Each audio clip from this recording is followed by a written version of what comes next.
Selamat datang dan salam sejahtera. Bertemu kita kembali dalam subjek Pendidikan Moral tingkatan 5, unit yang keempat, penggunaan sumber dan penyebaran maklumat demi kesejahteraan sejagat. Baiklah murid-murid, dalam unit ini murid akan dapat yang pertama, menyenaraikan contoh sumber dan maklumat yang sahih demi kesejahteraan sejagat. Yang kedua, mengenal pasti tata cara menggunakan sumber dan penyebaran maklumat demi kesejahteraan sejagat. Yang ketiga, menghuraikan penggunaan sumber dan penyebaran maklumat yang menggugat kesejahteraan sejagat.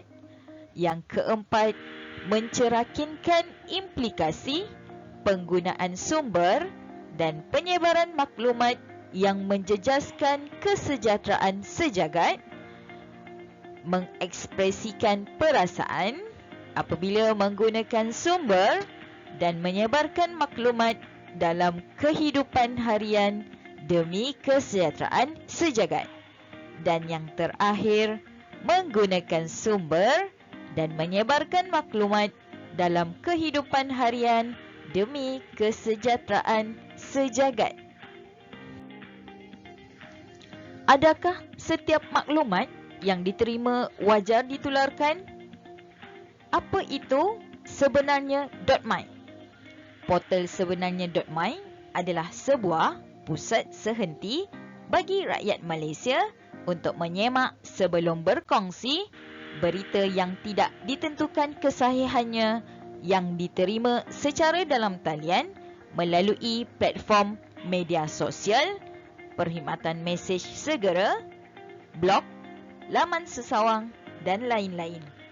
Dengan adanya portal ini, diharap gejala penularan berita palsu dalam talian yang boleh memberi kesan kepada masyarakat dan negara dapat ditangani dengan berkesan.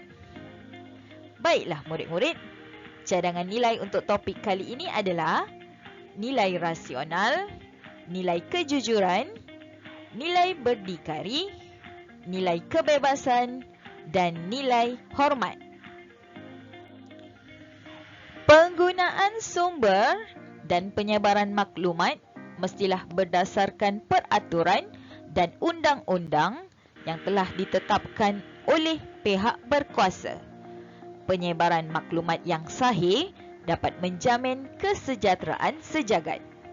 Oleh itu, setiap individu perlulah memastikan maklumat yang diterima dan hendak disebarkan itu merupakan maklumat yang sahih serta daripada sumber yang boleh dipercayai. Terdapat beberapa contoh sumber dan maklumat yang sahih demi kesejahteraan sejagat. Contoh sumber dan maklumat yang sahih. Yang pertama, laporan penyelidikan iaitu jurnal, artikel dan tesis. Yang kedua, surat edaran kerajaan, surat pekeliling. Yang ketiga, kitab, buku ilmiah, buku teks. Yang keempat, laman sesawang yang diiktiraf. Yang kelima, individu atau pihak berautoriti. Dan yang keenam, ensiklopedia. Info tambahan, maklumat palsu ialah maklumat yang disebarkan tanpa kesahihan serta bukti yang sah. Jika tidak dibendung, penyebarannya boleh mendatangkan pelbagai kesan negatif kepada masyarakat. Pelbagai kaedah digunakan untuk membolehkan maklumat disampaikan dengan cepat dan tepat kepada setiap individu. Namun demikian, kita tidak boleh menggunakan sumber dengan sewenang-wenangnya dan menyebarkan maklumat yang boleh diperoleh tanpa pengesahan daripada pihak yang berkaitan. Tata cara menggunakan sumber dan menyebarkan maklumat demi kesejahteraan sejagat adalah seperti berikut. Tata cara menggunakan sumber dan menyebarkan maklumat. Pastikan kesahihan sesuatu maklumat. Dapatkan pengesahan daripada pihak yang berkaitan. Nyatakan sumber rujukan. Sebarkan berita atau maklumat yang tidak menyentuh isu sensitif. Elakkan daripada memuat naik isu sensitif, kurang sopan atau pornografi melalui laman sosial.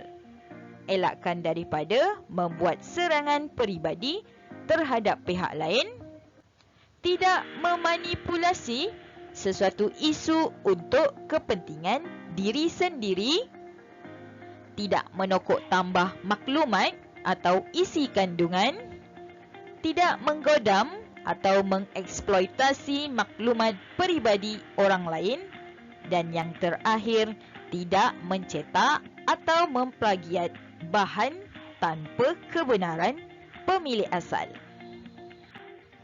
Sumber dan penyebaran maklumat perlu dimanfaatkan dengan sebaik-baiknya agar tidak mencetuskan sebarang isu negatif dan perbalahan. Penggunaan sumber dan penyebaran maklumat yang menggugat kesejahteraan sejagat. Yang pertama, menyentuh isu sensitif yang boleh menggugat perpaduan dengan memberi pandangan tanpa batasan, menokok tambah maklumat yang diterima sehingga menimbulkan konflik perkauman. Yang kedua, menggodam dan menyebarkan maklumat sulit dengan menceroboh maklumat untuk kepentingan peribadi serta mencipta akaun dan identiti palsu. Yang ketiga, menyebarkan maklumat palsu dan tidak tepat. Dengan maklumat yang disampaikan tidak dijamin kesahihannya serta menyebarkan maklumat tanpa kebenaran. Yang keempat, menfitnah dan memburuk-burukkan pihak lain. Menularkan fitnah dan kata-kata negatif dalam masyarakat dengan menulis komen negatif dalam media sosial. Dan yang terakhir, penyelewengan data atau maklumat. Mengeksploitasi maklumat individu atau organisasi untuk kepentingan diri. Membocorkan maklumat penting individu atau organisasi. Baiklah murid-murid, sebagai pengguna teknologi maklumat, kita perlu berwaspada dengan sumber dan penyebaran maklumat yang tidak sahih yang boleh menggugat kesejahteraan sejagat. Sumber dan penyebaran maklumat yang tidak sahih ini boleh mendatangkan kesan negatif kepada diri, masyarakat dan keluarga. Implikasi penggunaan sumber dan penyebaran maklumat yang menjejaskan kesejahteraan sejagat. Diri, menjatuhkan imej dan reputasi diri, terdedah kepada ancaman keselamatan diri, mencetuskan konflik diri dan pentengkaran, implikasi kepada masyarakat, terpengaruh dengan budaya negatif, menggugat perpaduan dan ketenteraman awam, menimbulkan konflik dalam masyarakat dan kesan kepada negara, risiko keselamatan dan kebocoran maklumat sulit, menjejaskan imej dan reputasi negara serta kesejahteraan negara akan tergugat. Masyarakat perlu mengetahui penggunaan sumber dan penyebaran maklumat ini secara tepat. Setiap individu bertanggungjawab untuk menggunakan sumber maklumat secara berhemah dengan menghayati dan mengamalkan nilai seperti rasional dan kejujuran serta tidak menyalahi undang-undang yang sedia ada. Kehidupan akan menjadi lebih tenang, aman dan sejahtera sekiranya kita menggunakan sumber dan menyebarkan maklumat yang sahih. Pengayaan. Baiklah murid-murid, kita tengok Contoh aktiviti yang dicadangkan. Cara pelaksanaan, guru memberikan maklumat seperti di bawah kepada murid pertama. Murid pertama dikehendaki mengingat ayat tersebut dan menyampaikannya kepada murid kedua. Begitulah seterusnya secara berantai. Baiklah murid-murid, adakah anda pernah bermain permainan radio rosak? Kaedah ini adalah sama. Dan adakah maklumat yang disampaikan oleh orang pertama sama dengan maklumat yang diterima oleh orang yang terakhir? Begitulah penularan maklumat jika maklumat yang disampaikan itu tidak sahih. Apakah yang akan berlaku sekiranya maklumat yang ditularkan ini tidak sahih? Dan bagaimanakah anda menggunakan penaklulan moral apabila mendapat maklumat seperti ini? Apakah kesimpulan yang boleh dibuat daripada aktiviti ini? Murid-murid, penularan maklumat yang tidak sahih boleh mencetuskan suasana panik dalam kalangan masyarakat. Bincangkan jawapan anda bersama dengan guru anda. Selamat mencuba. Sehingga bertemu lagi dan terima kasih.